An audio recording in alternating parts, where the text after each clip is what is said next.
Amid a challenging global economy, India has emerged as a significant economic and geopolitical powerhouse in recent years. In this episode, we will discuss whether this success can continue.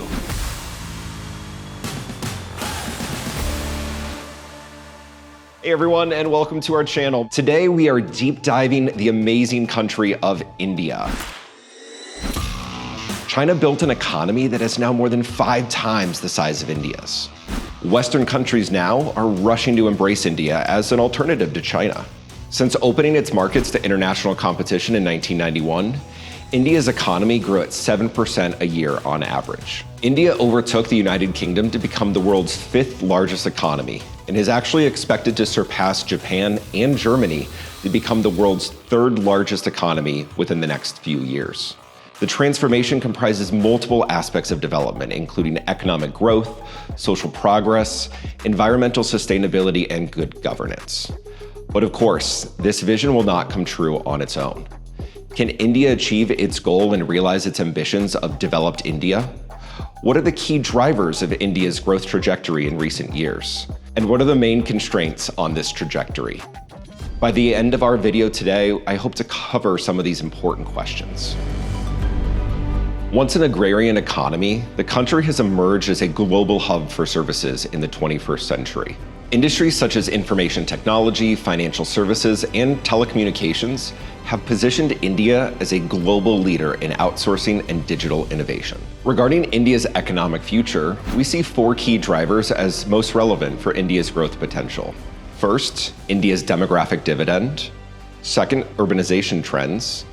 The corresponding expansion of India's middle class, and the Modi's government huge investments into infrastructure. India's demographic profile represents a significant economical asset, often referred to as a demographic dividend. With a median age of about 28 years, India has one of the youngest populations in the world. This provides them with a large working age population that can contribute to sustained growth and development over the coming decades. Translating this advantage into economic gains will require a substantial amount of investment in human capital, education, skills training, and healthcare. Urbanization is another key driver. As of 2023, approximately 35% of India's population were residing in urban areas. This figure is projected to rise to over 47% by 2050. This rapid urbanization will create new hubs of economic activity. At the same time, as people migrate to these cities, they typically experience higher wages, better access to education and healthcare, and an improved standard of living, which in turn increases their purchasing power.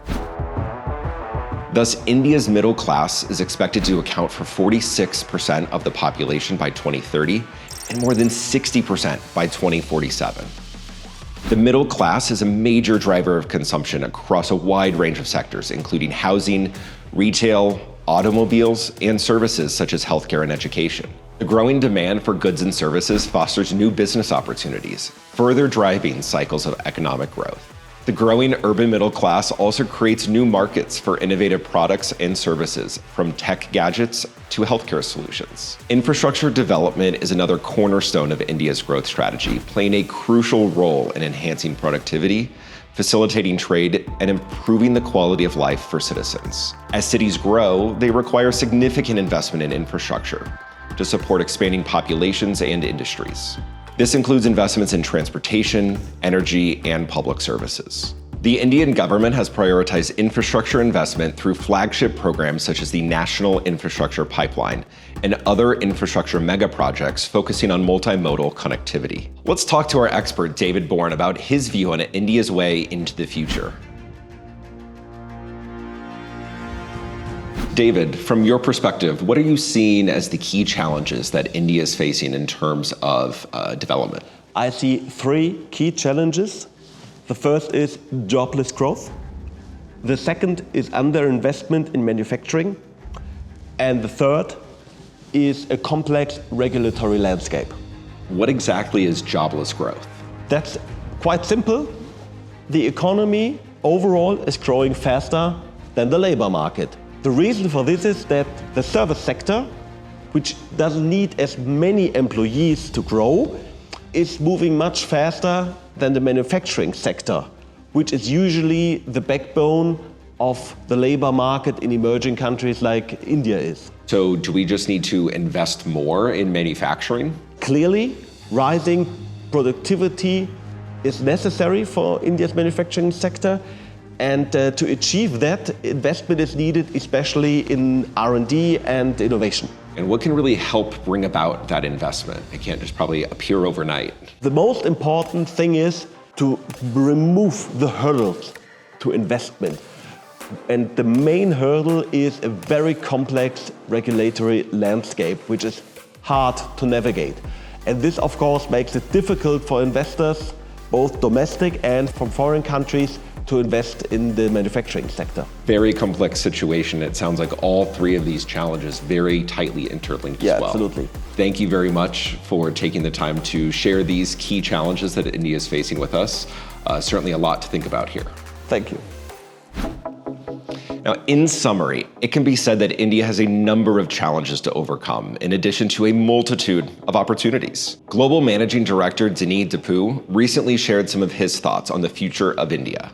It's important to consider India's potential. And the word potential is important because a lot of decision makers are actually weighing whether they should maybe reduce their footprint or not further develop their footprint in East Asia and actually tap on the potential of India. Now, India has a great potential, but quite some problems too. The domestic market in India is very difficult, very specific, very different from anywhere in the world. Needs specific products with specific features, with value for money for at least consumer products, with very demanding characteristics, specifications for B2B products and B2B services.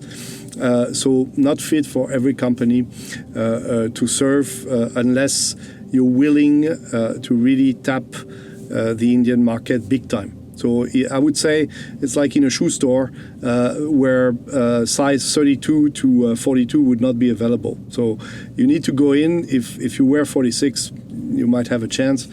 Below that, don't give it a try. Second characteristic of India, the industrial clusters are moving forward. That's very attractive to manufacturing investors that want to diversify their industrial footprint. But infrastructure still remains a challenge in some of the industrial clusters. Administrative complexity also remain. So depending on industries, depending on segment, depending on type of production and the maturities thereof, India might be more of a challenge and less efficient than other parts of the world. Yet, it has great potential, and certainly the government is supporting. Despite the significant challenges outlined today, India is too attractive of a market for international investors to dismiss or simply overlook altogether. Let's listen in to a recent conversation I had with our India expert, Soumitra Sehgal. Hi, Soumitra. Good to see you. Thanks for having me, Scott.